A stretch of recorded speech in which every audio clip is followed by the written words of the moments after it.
Smart homes అదుర్స్ reality రంగంలో సరికొత్త విప్లవం హోమ్ ఆటోమేషన్ గురించి పూర్తి వివరాలకు చదవండి రేపటి సాక్షి దినపత్రిక.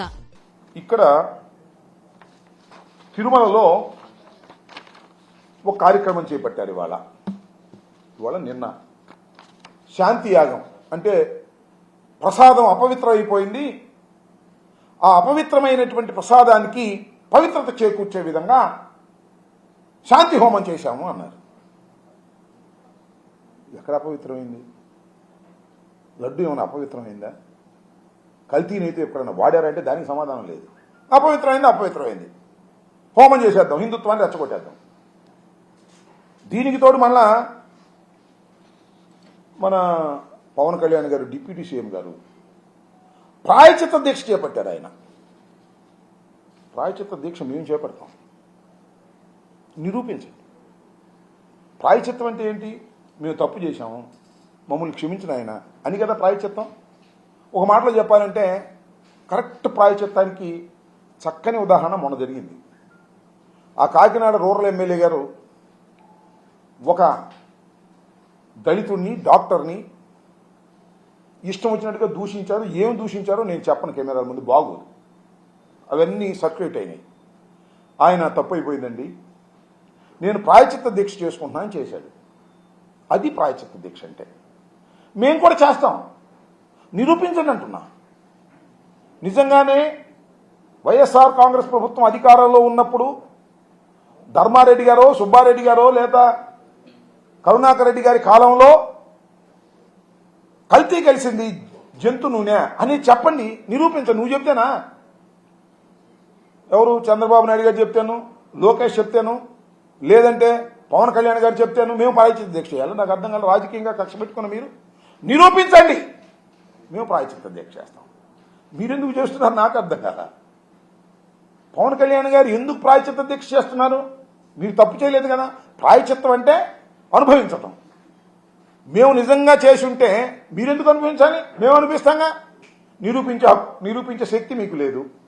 ఎప్పుడైతే ఆరోపణ సరైంది కాదో హంగామా చేసేటటువంటి కార్యక్రమాన్ని మీరు చేసేటటువంటి ప్రయత్నం చేస్తున్నారు. చాలా కామెంట్ చేశారు. మొన్న చంద్రబాబు నాయుడు గారు కూడా కామెంట్స్ చేశారు.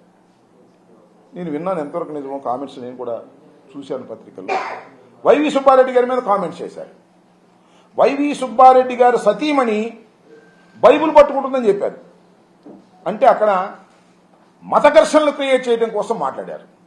అంతేకాదు, ధర్మారెడ్డి గారు కొడుకు చనిపోతే 11 రోజుల తర్వాత దినవారాలు అయిపోయిన తర్వాత గుడికి వచ్చాడు, అటు రాకూడదు అని మాట్లాడారు. అంటే వీళ్ళు హిందుత్వ ద్రోహులు, నేనే హిందుత్వాన్ని బాగా తీసుకువెళ్లేటటువంటి వ్యక్తిని అనేది మాట చంద్రబాబు నాయుడు గారు చెప్పాలనే ప్రయత్నం చేశారు. మరి నాకు తెలుసు, ధర్మారెడ్డి గారి కుమారుడు చనిపోతే దినవారాలు అయిన తర్వాత వచ్చి ఆయన గుడిలో తన ధర్మాన్ని దాన్ని నిర్వహించారు. అది తప్పు కాదని అనుకుంటున్నా.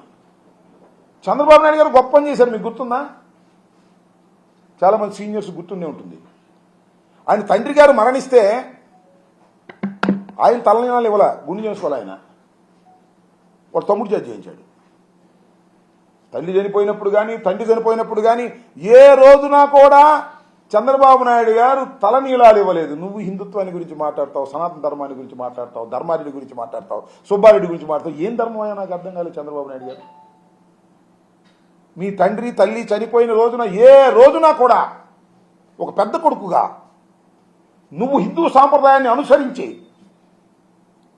గుండు చేయించుకున్నటువంటి వ్యక్తివి. తిరుపతి వచ్చి ఏ రోజున గుండు చేయించుకోలేదు.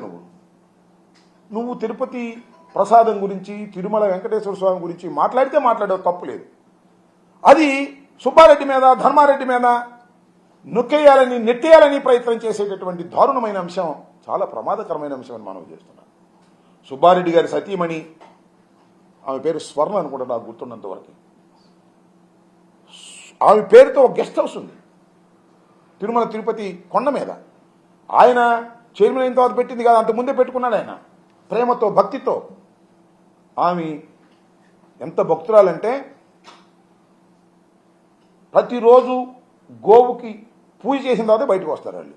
అంత సనాతన ధర్మాన్ని పాటించేటటువంటి వ్యక్తి సుబ్బారెడ్డి గారి భార్య.